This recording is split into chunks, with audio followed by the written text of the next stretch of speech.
드디어 용하다는 수원시 철도도사의 소문을 듣고 핵심 질문을 할 의문의 여인이 등장했다. 그녀의 폭풍 질문에 모두가 타르르르르르 떨고 있었다고 하는데, 지난번에 여기 뒤에 철도 노선에 대해서 쭉 얘기를 해줬는데 이해를 하시고 가셨을까 모르겠네. 그래도 한 8, 90은 하고 가신 것 같은데요. 도사님, 철도 도사님, 여기가 그 용하다는 철도 도사님 계신 곳 맞나요? 아이고, 어떻게 알고 오셨어요? 앉으세요. 아, 소문이 났죠. 아, 그래요? 공무원 맞아요?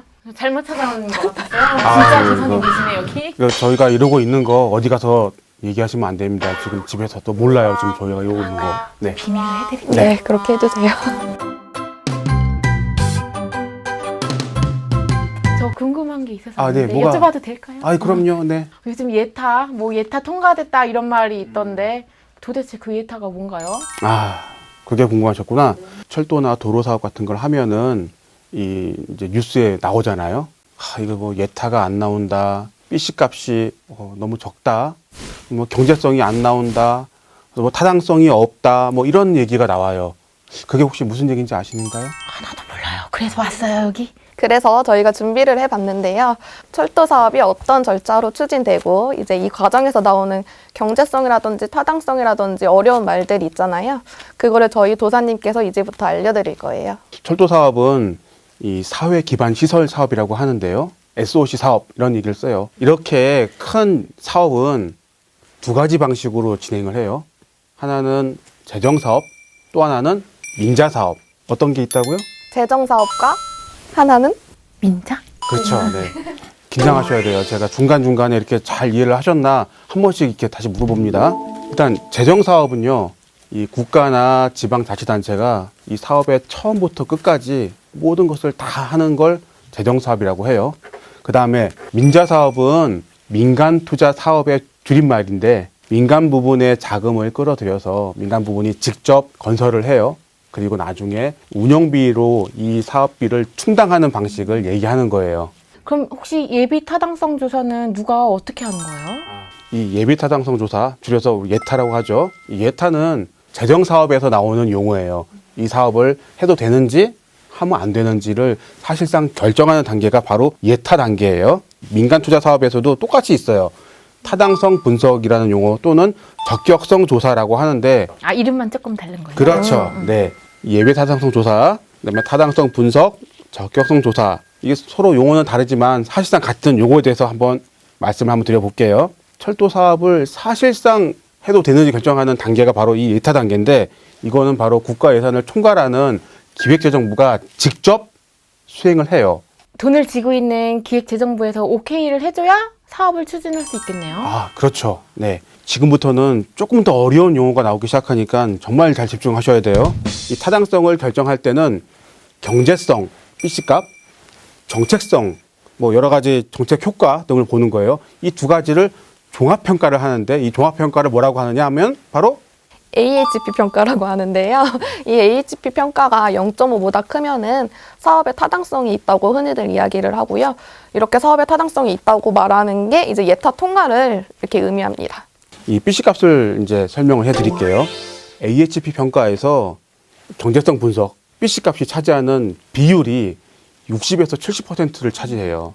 그 나머지 30에서 40%가 정책성 분석 항목이고, 이 사업을 해도 되는지 평가를 할 때 제일 중요한 항목이 뭐다? 바로 BC 값인 거예요. 이 BC가 뭐의 약자죠?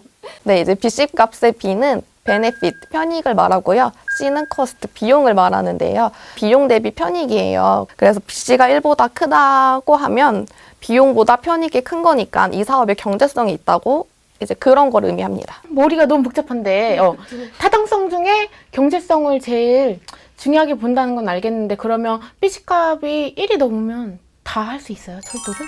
말씀하셨듯이 BC 값이 1이 넘으면 이 AHP에서 0.5를 넘을 확률이 매우 높아요. 즉 타당성이 있을 확률이 매우 높아요. 하지만 철도 사업 같은 이 대규모 사업은 사업비가 거의 몇 조 단위로 가기 때문에 사실상 BC 값이 1을 넘는 게 거의 불가능한 현실이거든요. 보통 각 지자체에서는 어떻게 사업의 타당성을 확보하느냐 하면은 BC값을 최대한 선방을 해요.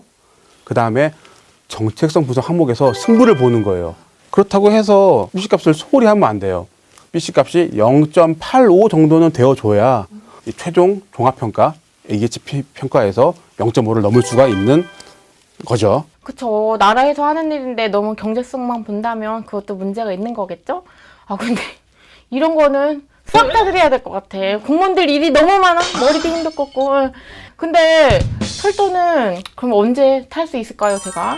노선 선정하는데 1년, 상위계획 반영하는데 또 1년, 예비타당성 조사 대상 사업으로 선정받는데 0.5년, 아이고. 그리고 통과하는데 1년. 아유, 올해도 걸리네. 가장 빨리 될 때가 3년 6개월이에요. 중간에 예산 부서하고 또 협의하는데 걸리는 시간이 또 생기거나 상위 계획에 반영하는데 시간이 좀 어긋나가지고 시간이 좀 늘어진다거나 하면은 이게 또 한 5, 6년이 걸릴 수도 있는 거죠, 사실.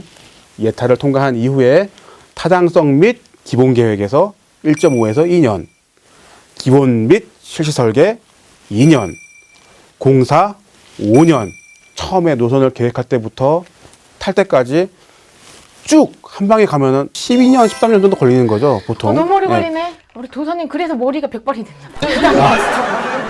아, 100발이 돼야 타겠는데 나도? 아, 도사님하고 선녀님이 설명 잘해주셔서 이해는 바로 됐고요. 진짜 우리 동네에 노선 하나 생기는 게 쉬운 일은 아니구나. 이거는 정말 확실하게 알고 갑니다. 고생들이 너무 많으세요. 감사합니다. 네, 궁금한 거 고맙습니다. 있어요? 네. 이 영상을 보시는 시민 여러분들 중에는 더 궁금한 사항이 있을 수도 있죠. 네. 밑에 댓글로 적어주세요. 그럼 저희가 최대한 자세히 답변 달아드릴게요. 철도 도사를 잡는 보스가 나타났다. 과연 철도 도사의 미래는 어떻게 될까요? 철도 도사에게 직접 듣는 신개념 철도 설명회 계속됩니다.